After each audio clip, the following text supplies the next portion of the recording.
Again, we're speaking about word building, and now we must deal with composition. This type of word building, in which new words are produced by combining two or more stems, is one of the three most productive types in modern English. The other two are conversion and affixation, as you remember. Compounds, though certainly fewer in quantity than derived words or root words, which are numerous in the English vocabulary, still represent one of the most typical and specific features of the English word structure. Well, there are at least three aspects of composition that present special interest. The first is the structural aspect. Compounds are not homogeneous in structure. Traditionally, three types are distinguished: neutral, morphological, and syntactic. In neutral compounds, the process of compounding is realized without any linking elements, by a mere juxtaposition of two stems, as in blackbird, shop window, sunflower, bedroom, tall boy, etc. There are three subtypes of neutral compounds depending on the structure of the constituent stems. The examples above represent the subtype which may be described as simple neutral compounds. They are called simple neutral compounds because they consist of simple affixless stems. Compounds which have affixes in their structure are called derived or derivational compounds. For example, absent-mindedness, blue-eyed, golden-haired, broad-shouldered, lady-killer, film-goer, music lover, honeymooner, first-nighter, latecomer, newcomer, early riser, evildoer, etc.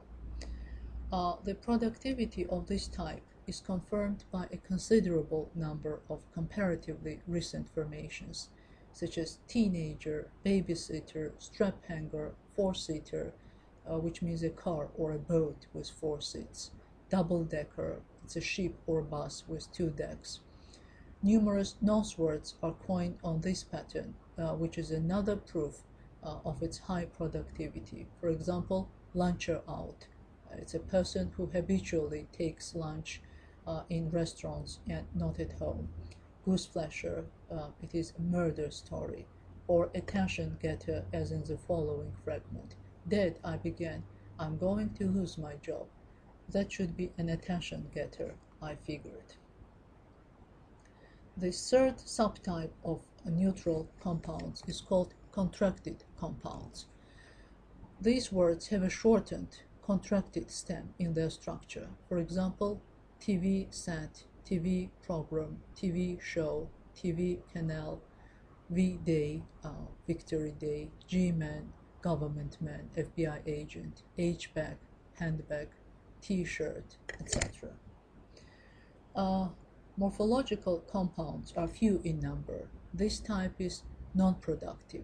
It is represented by words in which two compounding stems are combined by a linking vowel or consonant. For example, Anglo-Saxon, Franco-Prussian, handiwork, handicraft, craftsmanship, spokesman, statesman, etc. In syntactic compounds, we once more find a feature of specifically English word structure. These words are formed from segments of speech, preserving in their structure numerous traces of syntagmatic relations typical of speech. Articles, prepositions, adverbs, as in the nouns lily of the valley, jack of all trades, good for nothing, mother-in-law, sit at home.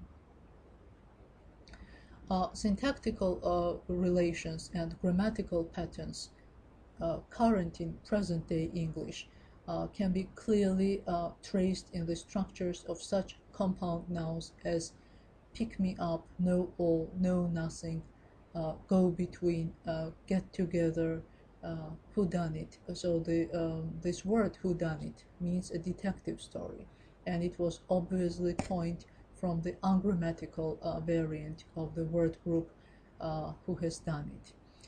In this group of compounds, once more, we find a great number of neologisms, and whodunit is one of them. Consider also the two following fragments, which make rich use of modern city traffic terms. Randy managed to weave through a maze of one-way streets, no left turns, and no stopping zones. Or you go to the Department of Motor Vehicles tomorrow and take your behind-the-wheel test.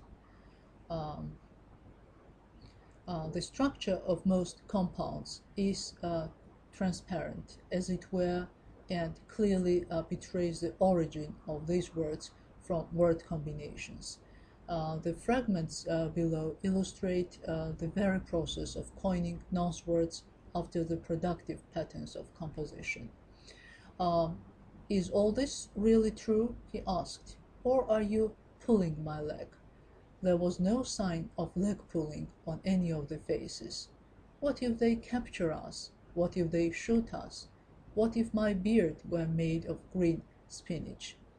You'll never get anywhere if you go about what-ifing like that. We want no what-ifers around. So the first of the examples presents the nonce word leg pulling, coined on the pattern of neutral derivational compounds. The what-ifing and what-ifers of the second extract seem to represent the same type, though there is something about the words clearly resembling syntactic compounds.